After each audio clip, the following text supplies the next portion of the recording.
Sup nerds, I'm Tom. I'm Wes. We're going to have a very heated debate about the game Splendor by Space Cowboys.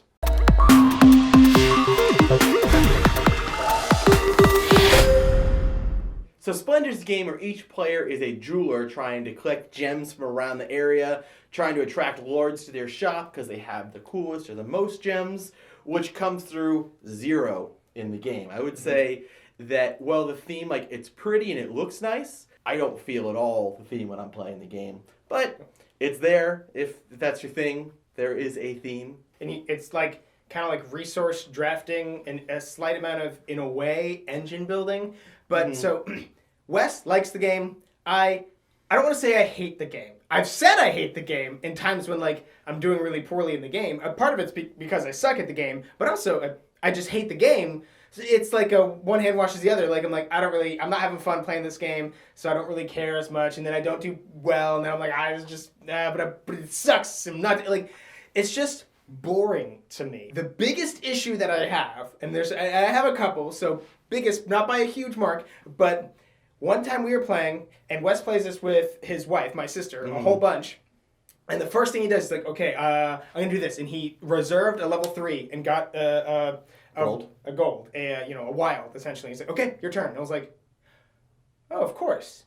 Of course, that's a really good strategy to take a high level card early on, and also like he can look at it whenever he wants, but nobody else can. So when he goes to take it, whoa, before you take that, let me take a look at it.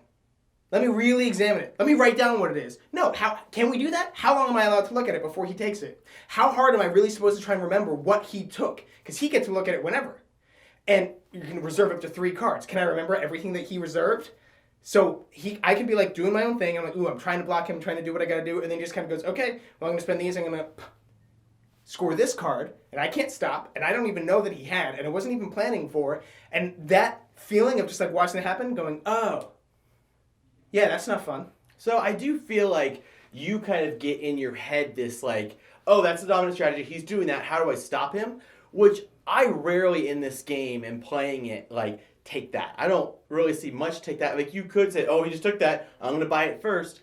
But because there's so much, especially with that strategy of like, okay, I have these 1, 2, or 3 cards that I have to figure out how to complete to get my points. So everything's going towards those cards. So I feel like part of why he doesn't do well is because he's trying to like stop me. And I'm like, go ahead, stop me. I'm just going to keep building up my engine while you just keep trying to slow my engine down. But at the end of the day, my engine still, even if it's moving slower, it's still moving while his isn't really coming together.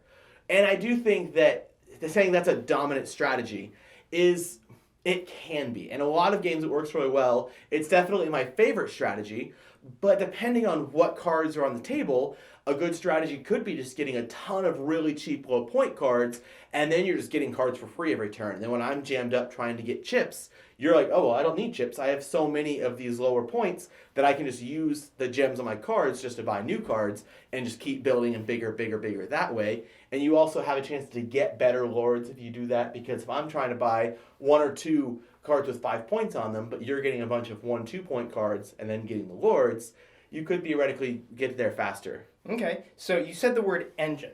And I said the word engine too. It is engine building, and I said in a way, because you are building an engine in the most boring way possible.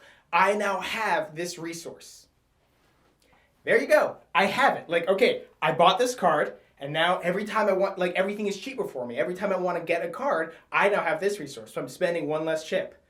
Great. Like, it's so lame to me in a sense that, like, all right, I feel a source of accomplishment, right, when I take this card and I'm building up my board state. But all my board state let me do is this boring thing of, well, getting cards and getting more of the resources a little bit better. And some of them have points on them, which is what you need. And like, I really want the cards with points on them because, again, that's what I really need. So I feel like if I'm spending a bunch of time getting all these low point cards or 0 point cards, like, it's a slower strategy. And right, if you go in and you take a card and you have more, like I can see, you just got a 5 point card and all I have are 2 points. I need to speed up. It's like a tempo game because it is the first to 16 points wins the game, and the game's just 15 points, and then the game is just over.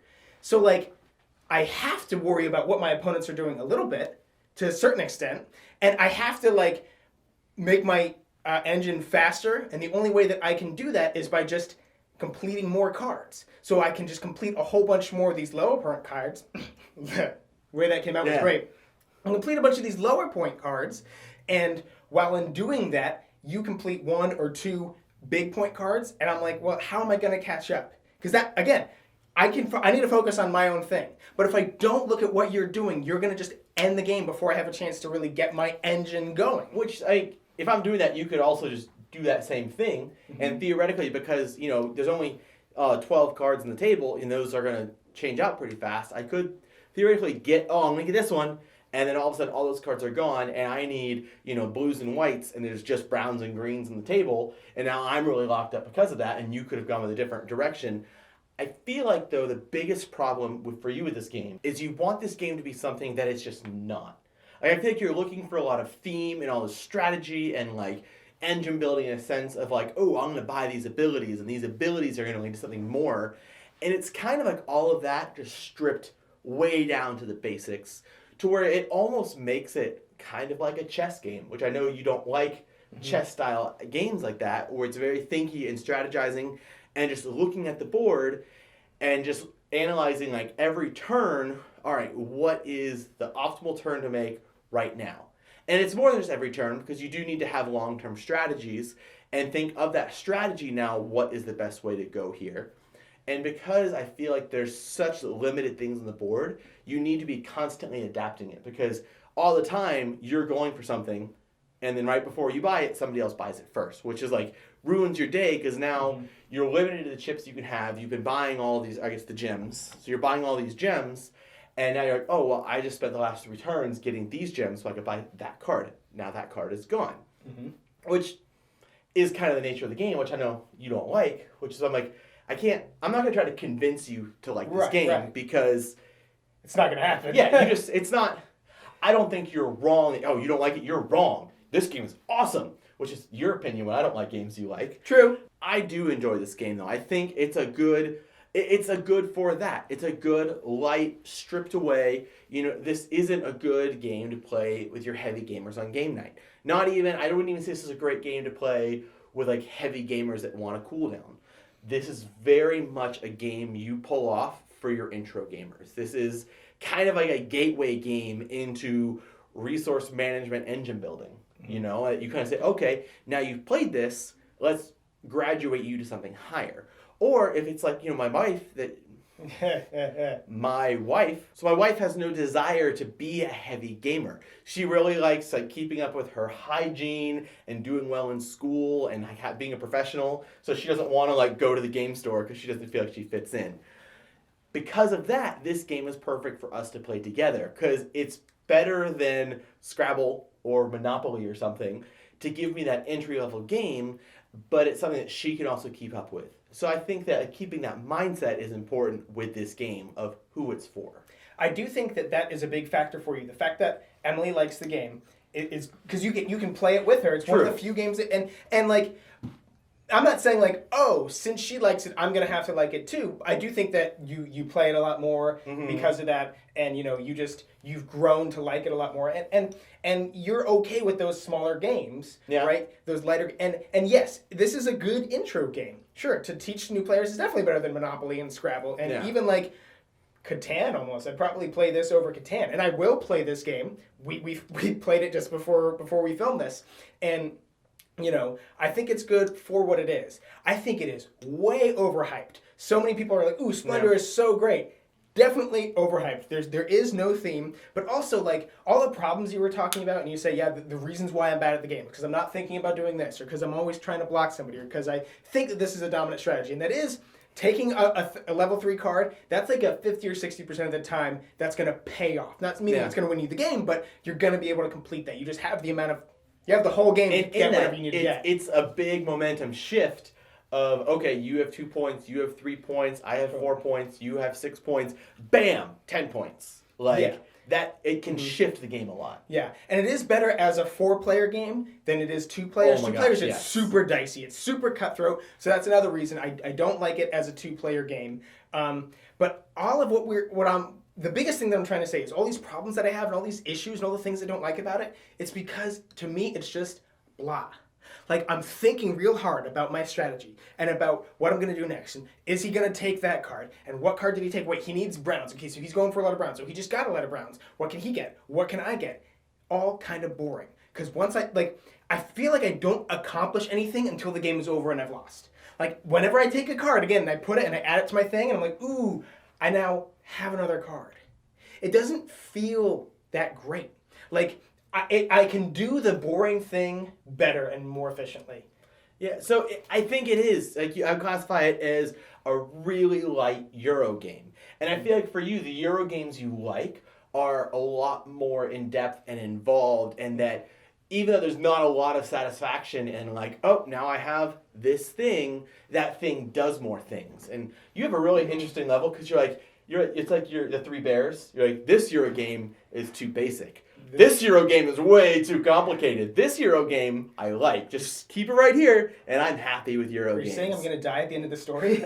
Probably. You're definitely right in that it's just that the Euro games that I like, it's not even that they are more complex or there's more strategy. It's the actions you take. There are more actions, if that makes sense. There are more interesting things to do. While the strategy is there, this definitely goes toward, it's in between easy and medium a little bit. It's like a 2 on a scale of 6. I didn't need to make it that complicated. But like, you do have to do a lot of forward thinking and stuff, but it's all the same action. Take this, reserve a card, take a card, take the gems, take the card, take a gem. I just have stuff.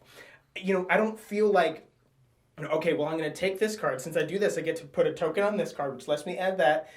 And that feels like I'm accomplishing more things. Like, I think the most recent game I played where I can come up with a good example for that would be like Terraforming Mars, where, you haven't played Terraforming Mars. But if you've played Terraforming Mars, like, okay, well, I'm going to play this card, but I can do it at a cost that's less because of this reason, and I get this ability when doing it. This lets me put a token on the map here, which, okay, that'll give me another production of this, which, okay, and it's like moving parts and things going on, and like, I think about my turn about the same amount, probably a little bit more, probably 20% more in Terraforming Mars. Like, what am I going to do next? How is this going to help with that?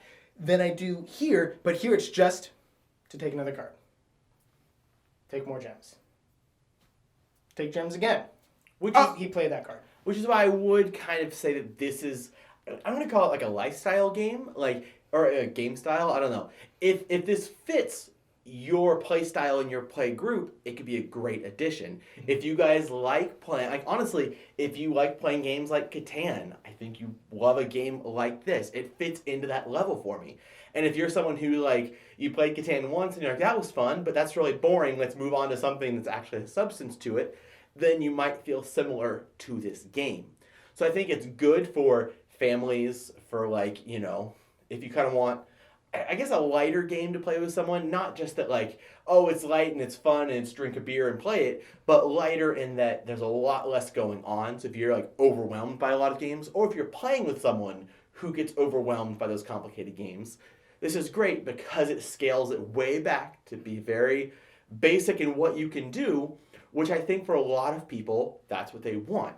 And so I do think this is a great game for that kind of crowd. You are right in that. It does fit for that group, right? And I would implore you, if any of what he was talking about sounds good to you, then yeah, go ahead and click on the link in the description box down below. But if any of what I said you feel like you can identify with, you can feel like, yeah, that does sound like that would be a little bit boring, and it does sound like it's overhyped, and Tom, yeah, you are super awesome, then maybe avoid that link, or tell your friends to click on that link to give us money, but then, like, you don't play it with them.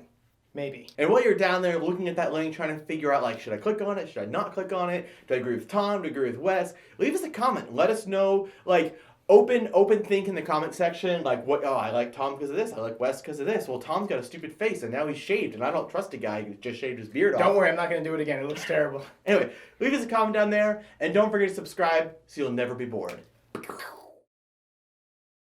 Either way, while you're down there looking at the link, trying to figure out which one of us you identify with more sexually. Can we keep that? No, I don't think so.